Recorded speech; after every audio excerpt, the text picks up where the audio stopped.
Jonathan, thank you for coming in to defend the BBC on this, because we've asked the BBC to come in and defend themselves, and they are absent. The trouble is, this morning for the BBC, is that there is a whole list of BBC presenters and all of their salaries in the Daily Mail, and an explanation of exactly how many TV licences that would pay for. The BBC is basically in the position where the blame is being heaped on the presenters for actually a mistake that the BBC made a couple of years ago to take responsibility for those over 75s, isn't it? Absolutely. The first thing I would say is it's indefensible, this sending bills to over 75s. I was the BBC, I'll be announcing today, we will be prosecuting no over 75s who don't pay. That's an easy statement for the BBC to make. Then nobody will pay. Yes, but the problem is the BBC and the government have created this problem. But if you're going to do that, you may as well say we're going to withdraw this entirely. You're tolerant. And the challenge is, I mean, we all got elderly relatives, and there are many elderly people who are struggling. It's hard enough to live with... And TV is the one thing that makes people's lives interesting. One person who's not struggling is Gary Lineker on £1.7 million.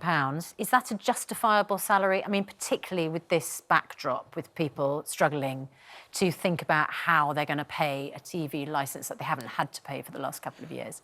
I think that, first of all, I think the two issues are entirely separate. I just don't think you can take an issue of over 75s being taxed versus paying your employees. Two separate issues. Any organisation will pay between 10 and 50% of their income on salaries of staff.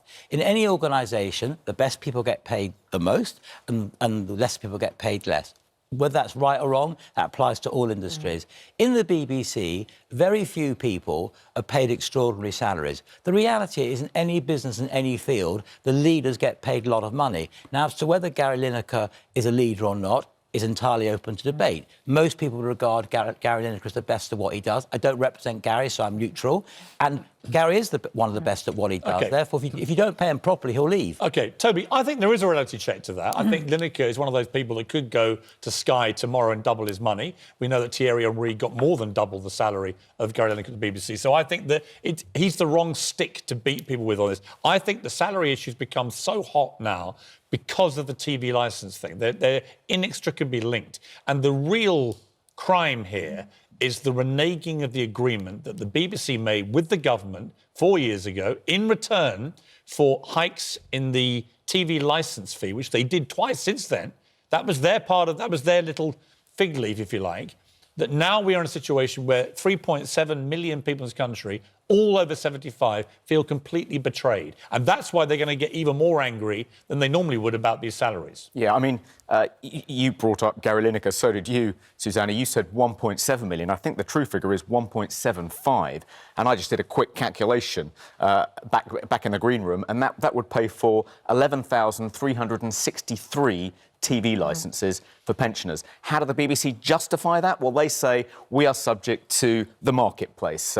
We're in the marketplace along with other commercial companies. So if you want to compete, we have to pay those kinds of salaries. But the BBC isn't in the commercial marketplace. It picks and chooses when it wants to be subject to the discipline of the market. It can't have one foot in and one foot out. But Toby, I'm more exercised about the fact that there are 106 executives at the BBC who are not on screen, all being paid more than £150,000 a year. And that number has risen significantly in the last 12 months. And these are the people, collectively, on the executive side of things, who have made this decision to renege on the deal. And that's what it is. Now, we can blame the government, and they absolutely should have held their pledge to keep this going to 2022.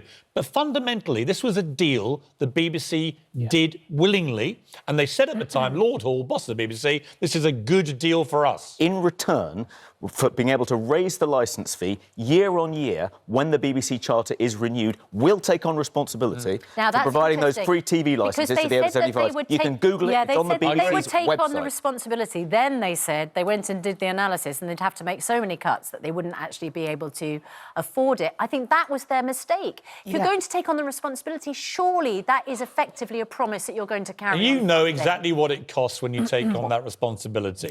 They knew what the cost would be when they did the deal. For them to claim just literally 4 years later, we had no idea it would be so punitive. Rubbish. I think the BBC's handled this so poorly that it's going to be very difficult to justify charging a licence fee, let alone raising it again. I mean, the licence fee was introduced in 1946. It's essentially a tax on owning a television set. Maybe that made sense when there was just one TV station. Yeah. Now, when there are so many competitors, why doesn't the BBC compete alongside Sky? Well, I think it may have to. And the reason I say that, Jonathan, Netflix. front page of the Times is maybe an even more worrying story for the BBC, which is that a lot of people have stopped buying their TV license. Small numbers at the moment comparative to the overall, but 35,000 odd last year, fewer than the year before. First drop in over a decade. I think young people in particular are making a calculation. Do I want to pay £154 for TV license, or do I want to pay subscriptions to Netflix, to Amazon, to whatever, all of whom have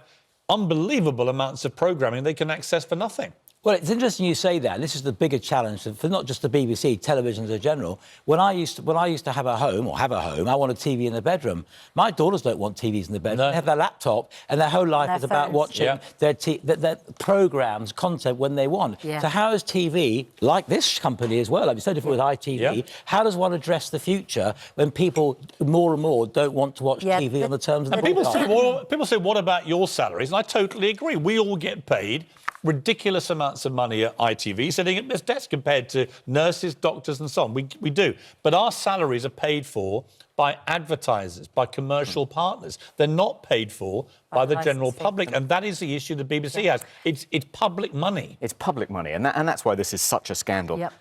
The future of the BBC is clear. The commercial arm of the BBC, BBC Studios, made revenues last year of £1.4 billion and a profits of £200 million, which it ploughed back into the BBC. The BBC is a huge global brand. It can leverage that brand to become a very successful commercial company. And then they can justify paying people like Gary Lineker £1.75 Final million. point. They can't justify. Final point. David via email. I too received one of these letters from the BBC. I'm getting on towards 85 in poor health. I'm not complaining. I served in the military RAF. I served 27 years in the police at Brighton. Keep up your work about the TV licence. You have the voices. I haven't. Claire on Twitter, my 95-year-old Normandy veteran who received his licence letter yesterday, couldn't have given more for his country, been interviewed by the BBC many times during the Normandy remembrances. Where was his fee for these interviews? Piers, you offered to pay a bill the other day. I will pay for that 95-year-old. If they contact Good Morning Britain, I'll pay that 95. I think most people would. You know, my grandma's 88, given an MBE for her work with the civil service, now got a letter asking for her licence fee. She lives alone, TV's her company for most of the day. We've been None of inundated. these comments work for the BBC. Toby, Jonathan, I'm so sorry, we have to leave it. Well, we have been inundated. This has really hit the nerve of people, and I urge the BBC to really... I'm a big fan of the BBC, actually. They do a lot of amazing work, a lot of amazing people work there. But this is wrong. This is fundamentally wrong. You made a promise. Keep the promise to the pensioners of this country.